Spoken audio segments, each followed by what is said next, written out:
কালো জাদু বিষয়ে পরিত্রাণের জন্য আপনার কাছে কিছু দিক নির্দেশনা আশা করি। আসলে আমি অনেকদিন ধরে নিজেকে অসুস্থ বোধ করছি। এর মধ্যে আমি স্বপ্নেও দেখছি আমাকে জাদু করা হয়েছে।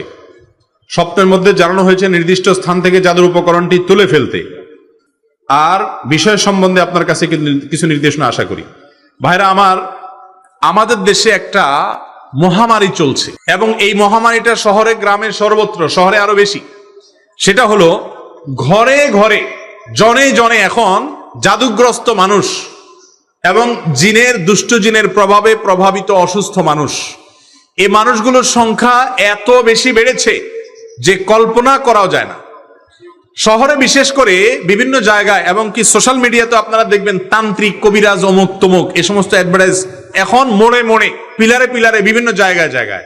এই লোকগুলোর কাজই হলো কুফরি কালাম করা, জাদু করা। দেখুন, জাদুর মাধ্যমে মানুষকে ক্ষতিগ্রস্ত করা, দুষ্ট জিন লাগিয়ে দিয়ে মানুষকে ক্ষতিগ্রস্ত করা, এই জিনিসটা দিনের আলোর মতো পরিষ্কার। যারা এই পরিস্থিতির মুখোমুখি হয়েছেন তারা জানেন যে এটাকে যারা অস্বীকার করেন তারা এক বোকার স্বর্গে বাস করছেন, কারণ তারা বাস্তবতাকে অস্বীকার করেন। জিনে ধরা রোগী যারা দেখেছেন, এই রোগীর কাছে থেকেছেন, তারা জানেন যে জিনের অস্তিত্ব দেখা না গেলে কি হবে, মানুষের উপরে সওয়ার হলে দিনের আলোর মতো পরিষ্কার হয়ে যায় যে জিন সওয়ার হয়েছে। পৃথিবীর কোনো ডাক্তারের ক্ষমতা নাই, কোনো চিকিৎসা বিজ্ঞানের ক্ষমতা নাই ওই জাদুগ্রস্ত ব্যক্তিকে সুস্থ করার অথবা জিনে ধরা রোগীর জিন তাড়ানোর।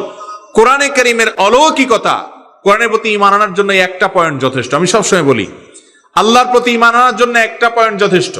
সেটা হলো জাদুগ্রস্ত ব্যক্তিকে যখন আল্লাহর কালাম পড়ে ঝাড়ফুঁক করা হয়, জিনে ধরা রোগীকে আল্লাহর কালাম পড়ে যখন ঝাড়ফুঁক করা হয়, সাধারণত এই ধরনের রোগীগুলো কোরআনের তেলাওয়াত সহ্য করতে পারে না।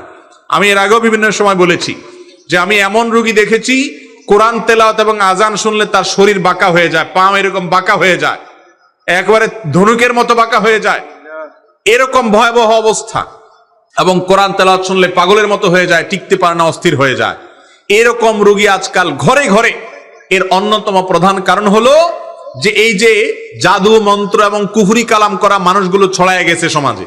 আমি তো মনে করি প্রশাসনের উচিত এই সমস্ত তান্ত্রিক কবিরাজগুলোকে ধরে ধরে সবগুলোকে বিচারের মুখোমুখি করা, কারণ এগুলো স্বামী স্ত্রীর মধ্যে গন্ডগোল লাগানো, মানুষের জীবনকে তছনছ করা, জাদুগ্রস্ত করা এবং এই ধরনের পরিস্থিতির শিকার করা মানুষকে এই কাজগুলো তারা করে যাচ্ছে, মানুষের ক্ষতি করছে।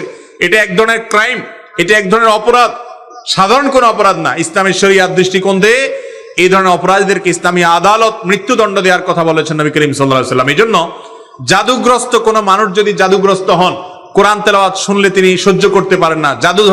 জাদুগ্রস্ত রোগী, বিশেষ করে জেনে ধরা রোগীর হাই বেশি আসে, হাই তোলে বেশি বেশি করে, এবং কোরআন তেলাওয়াত শুনলে সহ্য হয় না, আজান এর আওয়াজ শুনলে সহ্য হয় না, আর স্বপ্নে বেশি বেশি করে ওই জিনিসগুলো দেখে। এগুলো আলামত। এগুলো যখন দেখবেন, কোরআনে কারীমের সূরা বাকারা বেশি বেশি তেলাওয়াত করবেন, তেলাওয়াত শুনবেন, বাসায় হাই ভলিউমে তেলাওয়াত চালায় রাখবেন। যতটুকু ভলিউম সহ্য করতে পারেন কমপক্ষে ততটুকু ভলিউমে তেলাওয়াত চালু করে রাখবেন। ইনশাআল্লাহ এই সমস্ত জাদু, দুষ্ট জিনের আক্রমণ থেকে রক্ষা পাবেন। আর এর পাশাপাশি সূরা ইখলাস, সূরা ফালাক, সূরা নাস, এগুলো হলো জাদুর জন্য সবচাইতে বড় মহৌষধের কাজ করে জাদুর রোগীর জন্য। নবী করিম সাল্লাল্লাহু আলাইহি সাল্লাম, আমাদের রাসূল সাল্লাল্লাহু আলাইহি সাল্লামকে লাবিদ ইবনে আসম নামে এক কপাল পড়া এক দুষ্ট মানুষ জাদু করেছিল। নবী করিম সাল্লাল্লাহু আলাইহি সাল্লামকে সে জাদু করার ফলে তিনি অসুস্থ হয়ে পড়েছেন, এত অসুস্থ হয়ে পড়েছেন যে তাকে সুস্থ করার জন্য, কোনো রোগ বালাই দূর করার জন্য ডাক্তার কবিরাজ দেখায় কোনো ট্রিটমেন্ট করে কোনো উপকার পাওয়া যাচ্ছিল না। তখন আল্লাহ রাব্বুল আলামিন ফেরেশতা পাঠিয়ে সূরা ফালাক, সূরা নাস, সূরা ইখলাস এই সূরাগুলো নাজিল করেছেন এবং এগুলোর মাধ্যমে ট্রিটমেন্ট করেছেন। এজন্য জাদুগ্রস্ত ব্যক্তিকে ফু দেওয়া, এগুলা পড়ে পড়ে এগুলা তেলাওয়াত বেশি বেশি করা, এবং যারা কোরআন হাদিসের আলোকে ঝাড়ফুঁক করে, কুফরি কালাম করে না, এরকম মানুষের কাছে গিয়ে কোরআন হাদিসের আলোকে ঝাড়ফুঁক গ্রহণ করবেন। আল্লাহ তাআলা জাদুগ্রস্ত মানুষ, জিনে ধরা মানুষগুলোকে সুস্থতা দান করুন। কিছু মানুষ আছে দেখবেন কোনো অসুখ বিসুখ নাই কিন্তু বিছানায় পড়ে গেছে, কোনো কাজ করতে পারে না, বাসার বাইরে যেতে পারে না।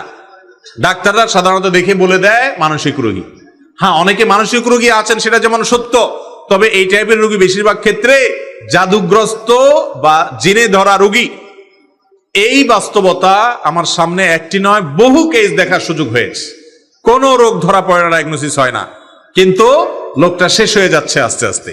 এগুলো জাদুর কারণে এবং দুষ্টজনের প্রভাবে। আলহামদুলিল্লাহ, প্রপার ট্রিটমেন্ট যদি করতে পারেন, যদিও এই ঝাড়ফুঁক করা মানুষগুলোর ভিতরে বেশিরভাগ লোকই বাটপার কিসিমের হয়, এগুলোকে ধান্দা বানায় নেয়। ভালো মানুষ নিয়ে গেলেও বলে হাই রে আপনারা জাদু করে শেষ করে ফেলেছ, তার ব্যবসা জমানোর জন্য। এরকম লোকও আছে। আবার ভালো মানুষও আছে, পরিমাণে কম। তো যারা জাদুগ্রস্ত বা জিনে ধরা রোগী এরকম নিজেকে মনে হয়, কোনো রোগ ভালো হচ্ছে না, কোনো ট্রিটমেন্টে কোনো ডায়াগনোসিস হচ্ছে না, রোগ নির্ণয় হচ্ছে না, তাহলে চেষ্টা করবেন যে কোনো ভাবে এই কোরআন হাদিসের ঝাড়ফুঁক নেয়ার। আল্লাহ তাআলা আমাদের সবাইকে হেফাজতে রাখার থাকার তৌফিক দান করুন।